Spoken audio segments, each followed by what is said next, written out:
Right, good afternoon. It's 12 o'clock on Wednesday, which means it's time for another Iowa Learning Farms Conservation webinar. I'm Matt Helmers in the Department of Ag and Biosystems Engineering, Director of the Iowa Nutrient Research Center, and a faculty member affiliated with the Iowa Learning Farms Project. And if it's Wednesday at noon and I'm in town, I get to do my favorite thing of the week, which is to help moderate this webinar series. And so today we are really fortunate to have Dr. Matt Nowatzke with us. He's a digital agroecosystems researcher at Iowa State University, and he's going to be talking about some of the work that he did as part of his PhD program and looking at designing decision support systems to facilitate farmland diversification, opportunities, and barriers. As always, feel free to type questions for Dr. Nowatzke in the chat box, and we will get those to him at the end of his talk. And with that, the virtual floor is all yours, Matt. Thanks, Matt. Yeah, thanks for inviting me and having me here. So as the title says, today I'm going to talk about decision support systems in relation to farmland diversification. And so I guess, the first question would be, why do we even care about farmland diversification?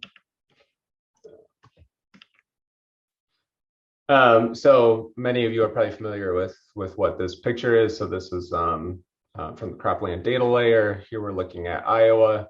We live in the Corn Belt, and the name just kind of says it all, right?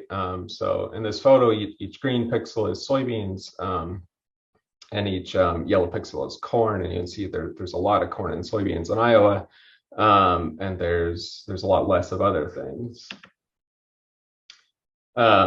Problem is that when these are two annual crops that are growing, which means they're only growing for about 6 months of the year, and the other 6 months there's nothing on the landscape. And so especially in the spring, when we have the soil starts to warm up, sun comes out, we have a lot of rain. This leads to problems like nitrogen loss, erosion, flooding. During the summer, when these crops are growing, these problems go down as the crops grow. And then again in the fall, as these crops start to senesce and die, these problems arise again, though not as much to a greater degree. So this would be this is what this concept would be like if every field was performing optimally, or was, I shouldn't even say optimally, was yielding very highly.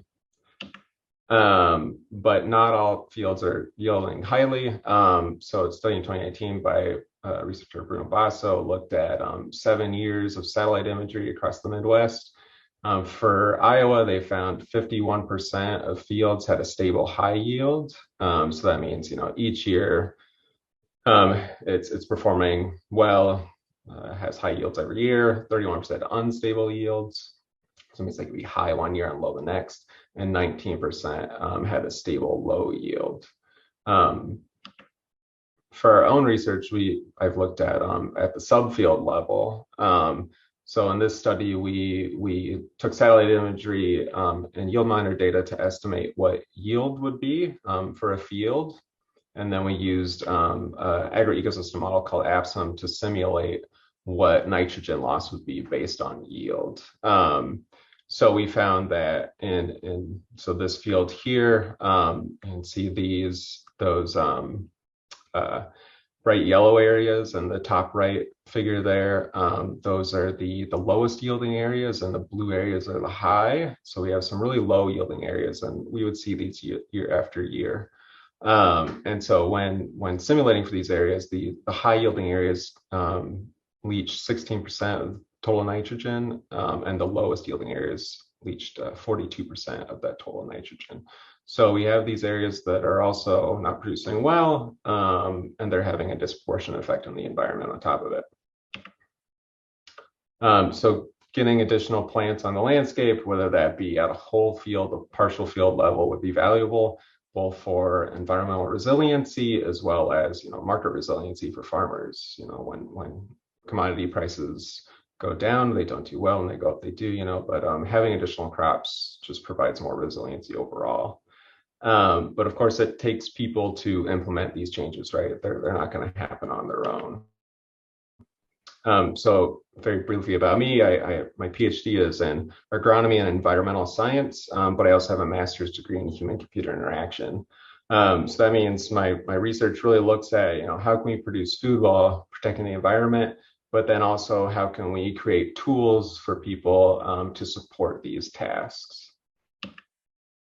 So one way to help people make diversification decisions is through decision support systems. Here we have one of many different definitions of a decision support system, but so they're designed to help people make more effective decisions by leading them through decision stages and presenting the likelihood of various outcomes resulting from those options so that people can hopefully make a more informed decision about some sort of action that they want to take. But if decision support systems are supposed to support people in the diversification decision making, we also need people to use these decision support systems. And for that to happen, we need to make sure that first and foremost, they're useful to people, and secondly, that they're usable for them. So there are a lot of agricultural decision support systems. This 2019 study reviewed 61 of them.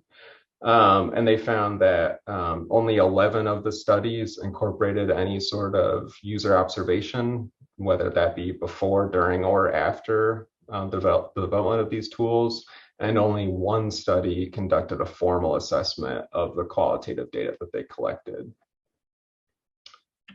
So not collecting data tends to lead to some sort of storybook character, I would call it, in our heads. Who's going to use the tool and how they're going to use it. And this isn't unusual. When we as people lack data, we try to naturally fill in those gaps ourselves. Here's a good quote of mine, though, that I enjoy from this study by David Rose et al. The pathway to sustainability is littered with the burning wrecks of failed decision support systems. This is something called the implementation gap in the literature. And it's, I don't have proof, but, it's a result of creating systems, but not seeing what people need from them. So for this study, we had several research questions we wanted to ask. So what are the tasks, the tools, and the people involved in land use conversion from corn and soybeans to other practices? What are the structural barriers and opportunities for landscape diversification? How are participants currently using precision agriculture software and equipment on their farms? And in which ways can these findings be translated to agricultural decision support systems and digital ag in general? So to answer these questions, we conducted semi-structured interviews.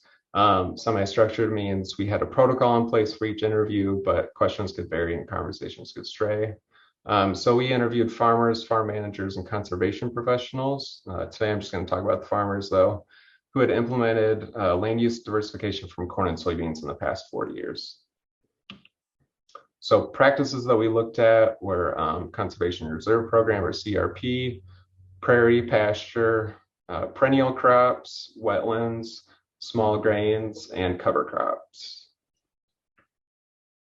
Example questions that we asked were things like, how did you go about identifying areas that's suitable for land use conversion? How did you decide what to implement? Were other people involved? Can you walk me through the process, start to finish? If they were using digital agriculture, it wasn't a requirement, but we did survey for that. So if they were, what features of the software do you find most useful, least useful, things like that.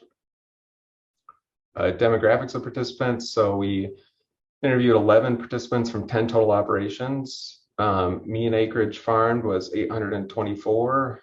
Mean age was 44, and years farming was 16. 9 the participants were from Iowa and 1 was from Illinois. All were male except for 1 husband-wife participant. All were white and all had some sort of higher education degree. So what sort of practices were they implementing? 2 were doing perennial crops, 2 were doing pasture, 1 had implemented a wetland practice.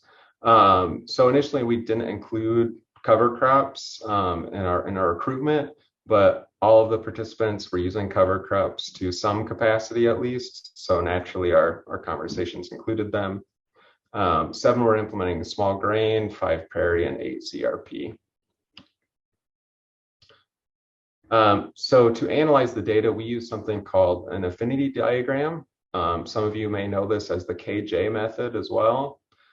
This is a method that's really useful in exploratory research studies. It's useful for making sense out of large amounts of qualitative data.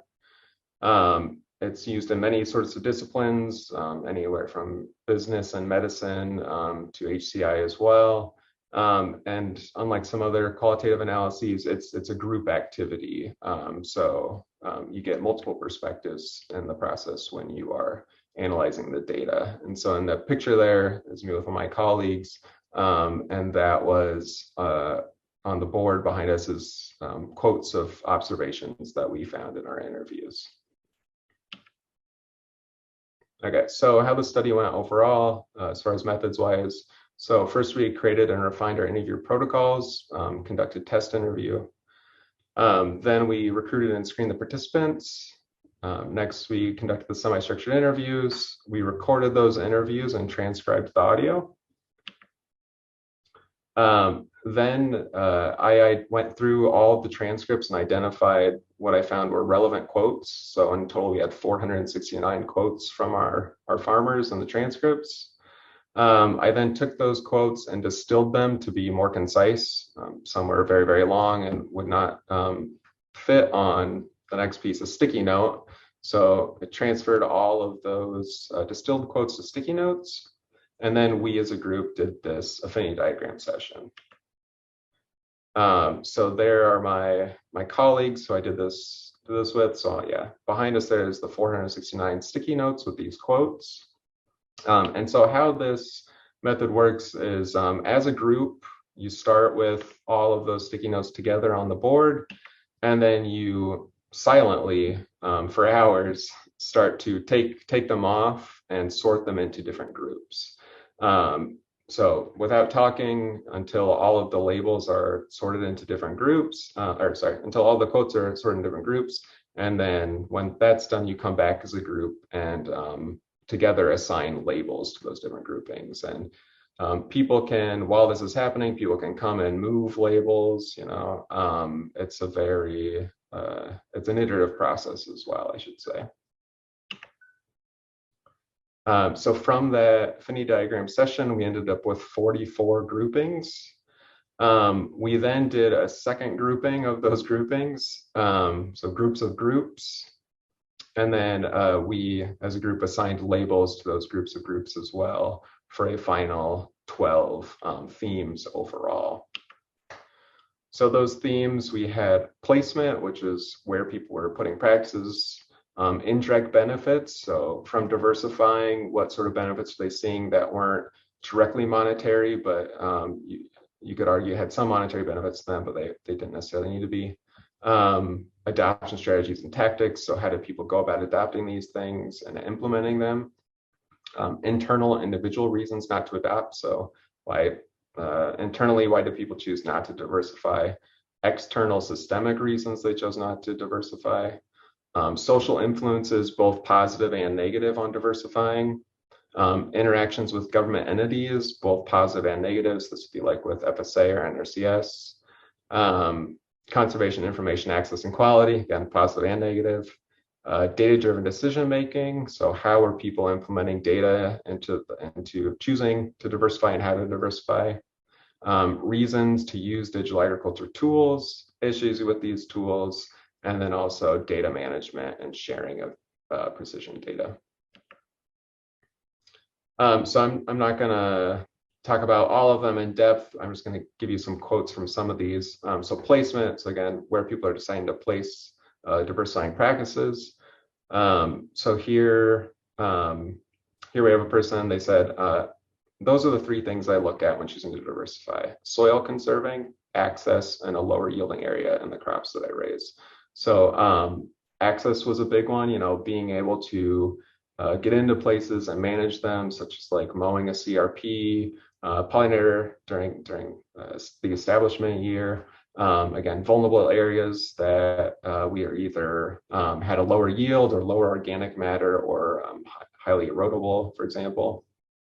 One we weren't quite anticipating was proximity, so proximity to the homestead. So this next quote: we have a farm that's 25 miles away from the home farmstead. We haven't diversified that farm. It's corn and soybeans. Its proximity to the equipment, the labor, and access to getting into the field is crucial. It's where we have our driveway and our grass strips and stuff like that to get easier access. And this was just who had diversified a lot on the place close to them, but again, the stuff far away was not. So data-driven decision-making, again, how are farmers using on-farm data, both quantitative and qualitative, to make decisions in order to the productivity, fertility, prescriptions, financials. So this one I like on top. I used to have a really romanticized view of how to manage the farm, but it's basically an elevation map 9 times out of 10. And it usually follows yield, but not always. The elevation map is more of, I guess, an unbiased way to see where the water's sitting, which way does it travel. Whereas yield, so many things can impact yield that it's nice to double check that with an elevation map. And this was a common theme we saw of layering data on top of each other, not just using 1 year or one source of data. Another quote here: go dig in the dirt, get dirty, then put their knowledge of the land together with the technology, as opposed to just relying on the technology. That's the big one. So this person was talking about, again, using that qualitative and quantitative data together in order to make decisions and diagnose problems on the farm. Adoption strategies and tactics. These were, again, how people were choosing to adopt and ways in which they went about implementing them. So this one is basically talking about starting small. So the tricky part is we're not small grain farmers, so we don't know exactly what we're doing. So to try to guarantee we know exactly how many bushels we're going to raise and be able to sell that ahead of time, it makes me a little nervous. But I think the more years we do it, the more we understand what we're doing and get more consistent yield, hopefully. Social influences. So again, these were positive, negative, and also having social support networks. So here, this person was looking to put pasture on their land. So they said, it was kind of funny because I tried finding people to give you advice on what pasture species to plant here, and it was just blank stares. I talked to extension people, talked to seed people, talked to everyone. They were like, probably plant some grass. Suffice to say, not a lot of research has been done into what to grow for pasture species in the Des Moines lobe. External systemic reasons not to adopt. So this top one here is about crop insurance. So it says rye. I raise rye. They can't insure rye because it's not a crop that can grow in Iowa. According to crop insurance, it doesn't exist. We can't do that here. Oats, forget you. No, no, no. No oats in my county. You can grow them in the next county. You can grow them to the east, but not in my county. No, no, they won't cover that. So there was an example of where crop insurance is just not available to a lot of alternative crops, but also the way that crop insurance can also ingrain other practices that are covered. So a different farmer. Yeah, farming river bottom, you live on crop insurance. Like I said, you get 1 good year in 7. Those other 6 years aren't awful years, but there are some where you just have 0 crop. So basically, if there wasn't crop insurance, they couldn't continue farming. The next part was implementing CRP. If there wasn't a long-term payment for CRP, it's probably not something that we would do. I don't know what we'd do. I guess keep on trying and be disappointed. And yeah, that's probably what we would do. This was in relation to asking the person about low producing acres on their farm. The next one. So there was a lot of talk about markets as well. This has been shown in other diversification research. So this person says, we're only able to say yes to growing mustard because we had a market locked in from the beginning. We knew where the market was. And then likewise, there's always a market for corn and soy. So you get really lazy when finding markets for alternative crops. Like, well, I can bring corn or soybeans to any elevator within 500 miles and get rid of it. Conservation information access and quality. So again, this largely related to what information people could find on conservation, who they had to go to, and again, the quality of that. So this person says, there's really no good place you can stumble on all that information and all these conservation programs.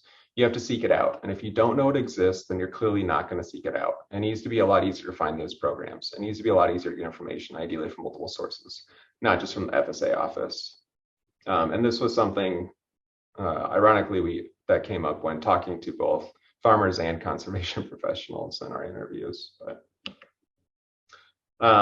So interactions with government entities, again, this is both positive and negative. So the top here, we have a person who was attempting to put in CRP, but was not finding enough support from their FSA. So I'm like, no wonder nobody in our county wants to do conservation practices, because it's a cluster. I don't know if it's every FSA office in the state or if it's just we happen to be that lucky one. I don't know, but it sucked.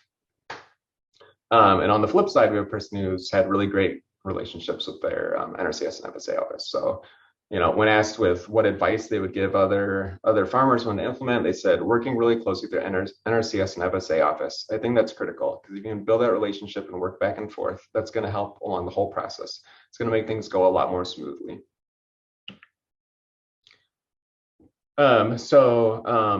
When again, we also asked the farmers who had the technology about their experience using precision agriculture and digital agriculture tools. Performance varied, especially across ages. But this was a person who had been using it for a long time. They'd used these tools a long time, but they still did not feel like they were grasping the entire functionality of it. So that's on the computer, and we have the professional version, and maybe we shouldn't. Maybe we ought to have the basic version. It's got tremendous capability if you know how to run it. It's for a professional. It's more for agronomists and people that do it all the time. So another theme we found across participants was being locked into basically whatever hardware you have as far as software goes. So whatever machinery you own is kind of the software you're going to end up using. So this person said, I would say Ag Leader has really pulled ahead as far as ease of use and functionality, but we're invested in Trimble now. Data management and sharing, this was one that also came up a lot. So trying to get data off of your equipment into different programs, et cetera. So not as easy to transfer data as it should be. If the companies would just sign paperwork and make things talk. I do a lot of manual data inboxing, moving from SMS into Ag or into climate. This next person, I asked them how they were transferring data. They said flash drives, all the flash drives in the world. I have so many, because sometimes one works on one, but it doesn't work on another. It's a joke. But yeah, it's all flash drives. Nothing's automatic except for FieldView does uploaded stuff when we use it. Okay, so discussion. There are some things decision support systems can help with when it comes to farmland diversification. So for example, data layering for multiple years. Again, one thing we found across participants and actually against all three groups that we interviewed was layering multiple sources of data. So, not just yield, but making sure you have elevation, you have soils, you have satellite imagery, and then also not just for 1 year, not just a snapshot, but multiple years. 5 years seem to be what the magic number when we talk to people, but they all kind of agree the more you have, the better. So financials, of course, it's got to make financial sense, so incorporating that. Helping people spatially orient practices to fit their farming operation, whether that's making sure they fit with the width of the equipment, or knowing how large a practice would be if you want to implement it, things like that. How to manage new practices, of course. So if you don't know how to take care of a new practice, which was something we heard about a lot too, it can be harder. So providing that information, though, people also agreed having someone else who's done it is probably the best source they would trust. Supporting in-field observations and note-taking, again, that qualitative with the quantitative. Robust data sharing and APIs, and open access so that things can talk. But then, we also found some things that decision support systems cannot or can maybe partially help with when it came to farmland diversification. So again, finding markets is one. If you can help people find markets through tools, that would be useful. But of course, the markets have to exist first. Crop insurance, both as far as getting insured if you want to do something, even just one county over, but also maybe keeping cropland in production that maybe shouldn't be. Social support, seeing in practice, and if there's a social support network there, you could maybe help people in a tool to find other people like it. But of course, again, there needs to be someone nearby you for that to be useful as well. Lack of knowledge on alternatives, so providing knowledge on these things. There's tons of within operations pressures, negative and positive. We had some people, who would like to do things differently, but they're the youngest in the generation, right? so they don't have the power. Or some people on the flip side to say, you know, man, when I came into operation, I was asking, why are we doing these stupid things? Let's do things different. And that's when change started to happen. Again, interactions with government entities, so making sure that we have positive interactions with government entities to make these things work smoothly.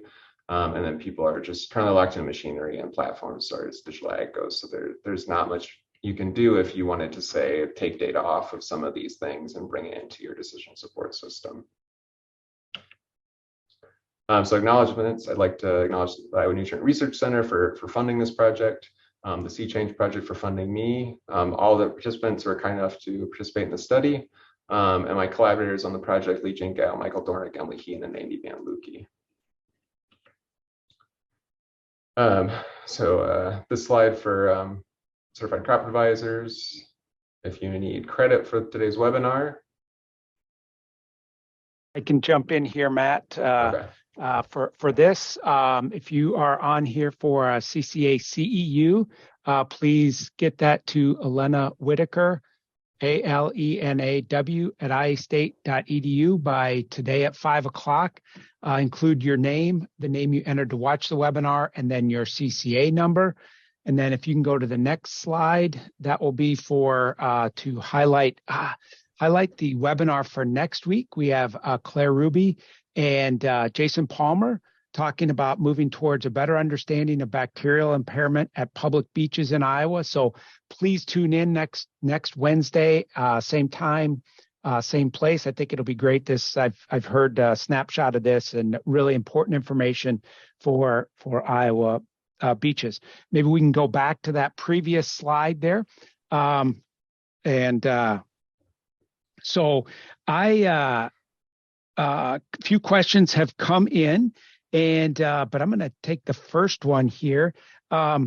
So as you think about the information you gathered as part of this, how would you say that helps us, or what can you use to help develop the decision support tools that might be used by folks in the future? I thought that one quote was so appropriate that I can't remember it, but it was about, agriculture or anything is littered with decision support tools that maybe never get used.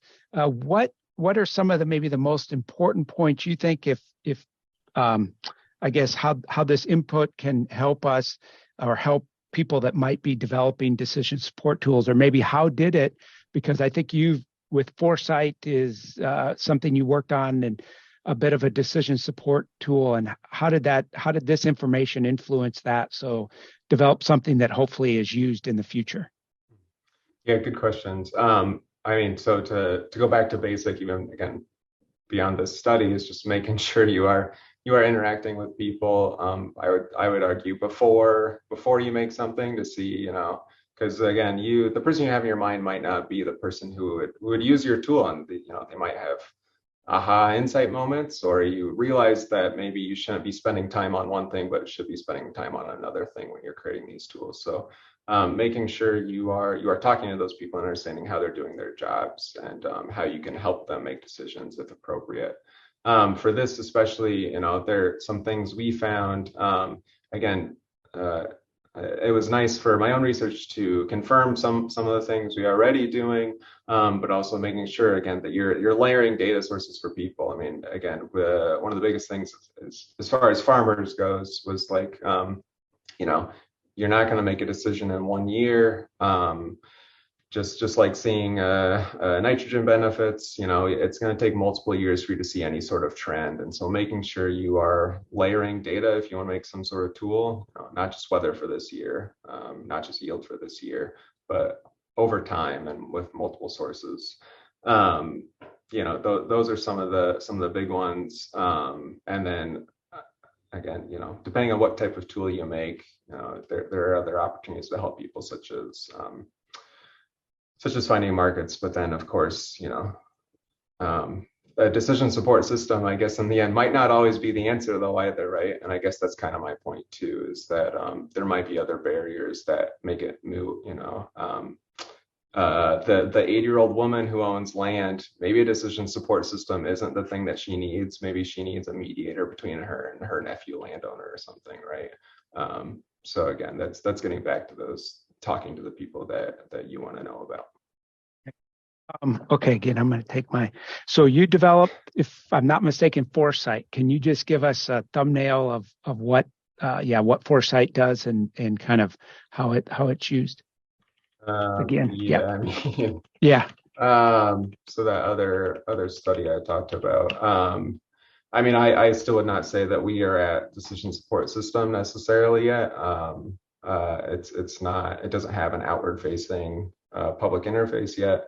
But this is something where we have taken multiple data sources, so satellite imagery, yield monitor, elevation, in order to look at where acres are producing most, where they're producing less, and then also simulating what the environmental effects would be like from either the current management or what management change would be like in the future if you want to put something else in.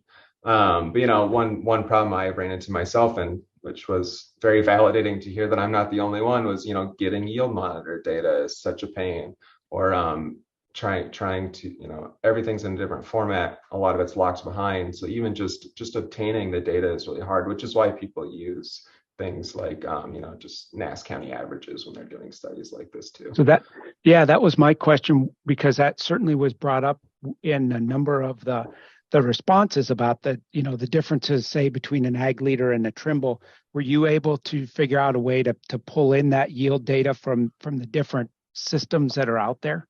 I did not, I did not get to interact with all of them by any means. Yeah. Like John Deere at least was, I mean, there was trust involved with these things too, though. So like participants in this other study were able to give me a certain level of access to their John Deere Operations Center, for example, and then I could download it, right? Okay. But that's not the ideal way if you wanted to. You got to know how to do this stuff. You got to know how to navigate these things. So there's, again, having more open access and more available APIs to get this data is really important if you want to make, again, things talk to each other and make robust decision support systems. So okay, the next question, assuming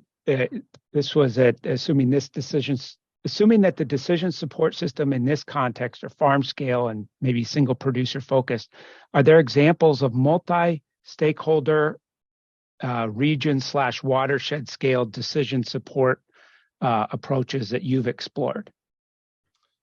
Yeah, that's a good question. I think, one of the groups that we also interviewed was farm managers, kind of for this reason, right? Like a farm manager is going to work across, it could be a dozen states that are managing farmland, and so there were common tools that those people were using. Again, there wasn't a centralized tool that seemed to fit all. I guess same with conservation professionals, you could look at that way too. So yeah, I don't have a good answer for that. It's very dispersed tools that people were using in that regard. This one is getting at, the complexity of the upstream and downstream elements are critical, and bringing in multiple perspectives into a diversification visioning effort is critical.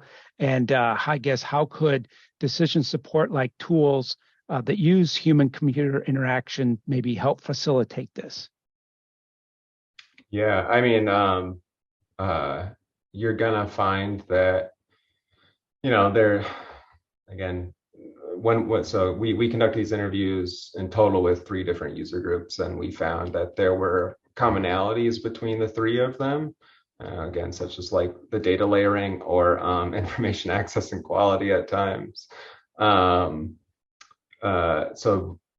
there's no really easy answer to this stuff. It's like you got to interact with every group who you could see doing these things. Because again, you'll have those aha moments as to and things you maybe didn't realize. Like, for example, I didn't know that NRCS couldn't see CRP rates. NRCS has to go to FSA and get the data from them just like a farmer would, right?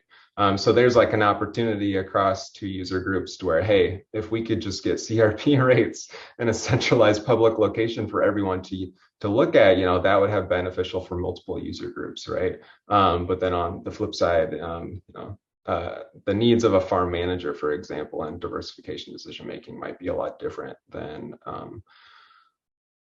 would be similar in some ways, but different in other ways than the workflow of a farmer, for example, too. Like they're just different jobs. So unfortunately, there's no good answer for that. Originally when we proposed this study, it was supposed to be field studies. So we would go to the people's workplaces and observe how they're doing their jobs. And it was funded in March 2020.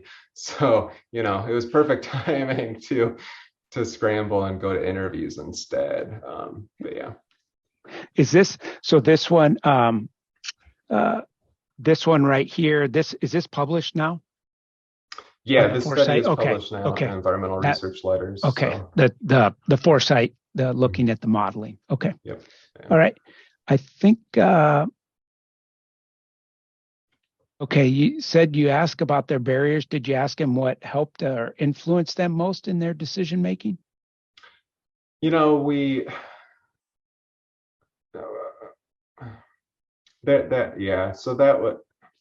didn't really ask them what influenced them most. Again, we just kind of picked up on these things overall. But again, having markets is huge. It has to pay basically. And then I think also having those support networks. We had one participant who was saying like, you can present me with whatever you want, but like if my neighbor's doing it, that's going to be the biggest thing that's going to drive me in order to adopt this. So there's definitely a catch-22 or like chicken and egg scenario there. So I don't know if I answered the question there all the way. Okay. Yeah, and I think those pretty much all the questions in particular. So let's move to, if you can go back to the slide about the CCA credits. So we have that.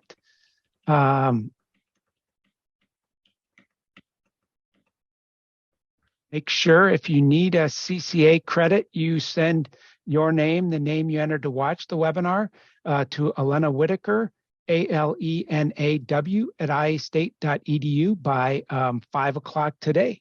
And with that, thank you very much, Matt, for the presentation.